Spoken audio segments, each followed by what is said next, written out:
A lot of times athletes are recognized just for what they do in their games, but this luncheon gives them a chance to show off their talents outside of their sport, as it is based on extracurricular activities and academic achievements, making them a true scholar athlete. The gates open at 5:30 on Friday, and happy hour is from 6 to 7, providing live music, food, and drinks, and then get settled in for the first race of the year, set to start at 7:30. On the scene from Trexlertown, America Rose, 2 Sports. Central Catholic won its first ever District 11 title not even a week ago to advance to the state tournament, where they drew the third-place finishers from District 3 Wyomissing. And since the Vikings have not played a Berks County team this season, Coach Dolphin received a little help with the scouting report.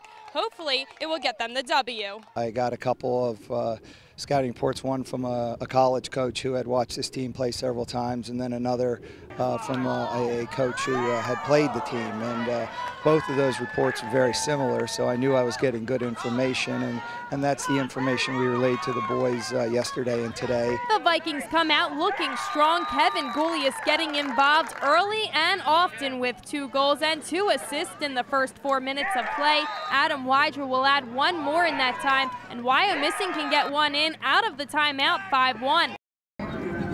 The Valley Preferred Cycling Center was packed Saturday morning from 8:30 to 2, but not for cycling. This is our biannual flea market. This is the spring edition. We've got about 2,000 to 3,000 people here, cycling enthusiasts, just enjoying the velodrome. It's a great gathering of bike shops, individual cyclists, bike racers trying to get rid of some equipment before the season starts. Nearly 130 vendors and 3,000 attendees showed up for the flea market, also known as the unofficial kickoff, and the event has been rapidly growing over the years, with people of all ages coming from all over. We beat our numbers every season. It gets more national every year. I mean, we're going from the East Coast, we're spreading across the country, getting people from Canada in. It's the unofficial kickoff to the velodrome season, so we're really excited to be here. We have things for all ages, from adults to kids. We have adult bikes, kids bikes. I just sold a hat to a 3-year-old, and probably about an 80-year-old gentleman just bought a poster. Speaking of the kickoff, Friday night races will be here before we know it. The kickoff will be Friday, June 17th with the U.S. 10-mile championship. And then one thing that we're going to do different this year, which we haven't done for quite a long time, is we're going to race every Friday night until the last Friday in August. If you have never been to the races before, this is the year to come. Competition is sure to be fierce as the cyclists look to qualify for the 2012 Summer Olympics. We will have people in from all over the world just stepping up their game to get ready to qualify for the Olympics. So the competition is going to be stellar these Friday nights. This is the time when a lot of the elite riders, a lot of the Olympic athletes are starting to make their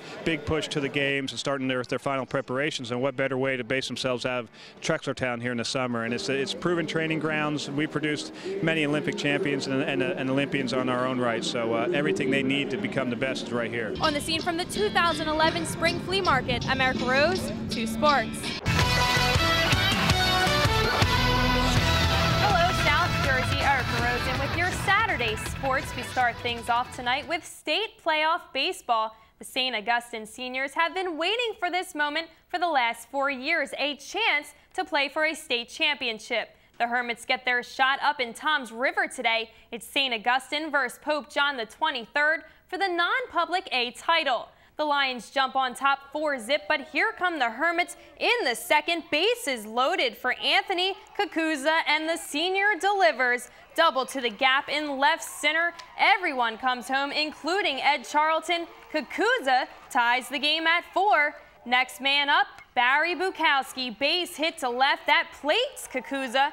Carlos Randazzo adds a 2-run homer in the inning. 7 runs in the frame. Hermits take a 7-4 lead.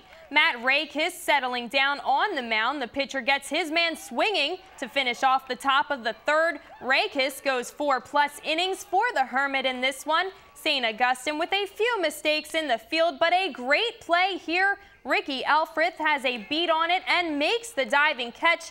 Pope John ties the game in the 5th, though. Nick Salazzo, a soft ground ball with the bases loaded. 1 run comes home. The Hermits get an out at second, but the throw to first is in the dirt. Jeff Weedmayer sprints home, and we're all square at 7. Charlton is clutch pitching in relief. Bases loaded, no outs, and Charlton gets out of the inning with no damage. We stay tied into extra innings. Bottom of the ninth, here we go. Misael Aponte on first, Christian Carmelingo at the dish, and it's a shot to the gap.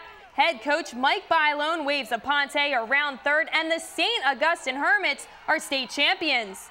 8-7 the final in 9 innings. It's the first state baseball championship in school history for the Hermits. Aponte scores the winning run on his birthday. The celebration is on for St. Augustine. I've played a lot of baseball and I've coached a lot of baseball, and I've never seen a more determined group than this group. They were just a pleasure to coach, these seniors. They had a goal from day one, and it couldn't happen to a better group of guys. Certainly a season to remember for the Hermit state champions. In non-public A, St. Augustine finishes their campaign with a record of 27-4. One score tonight from the Atlantic County Baseball League. The Margate Hurricanes take down Hamilton 7-2. Gary Thompson strikes out 7 to earn the win for the Canes. And finally, tonight in sports, we close with the Phillies starting to see some of Chase Utley of old. The Fightins at home against the Chicago Cubs again this afternoon. To Citizens Bank Park we go, and Utley, with his best game since coming back off the disabled list, doubles off the wall in the bottom of the first. That'll score Jimmy Rollins and Shane Victorino. Skip to the 8th now, this time Utley over the wall. A 2-run blast as the Phils roll. 7-1 the final. Cliff Lee picks up the win. Same two teams tomorrow. First pitch set for 1:35. That's a look at your Saturday sports. I'm Erica Rose. We'll be right back.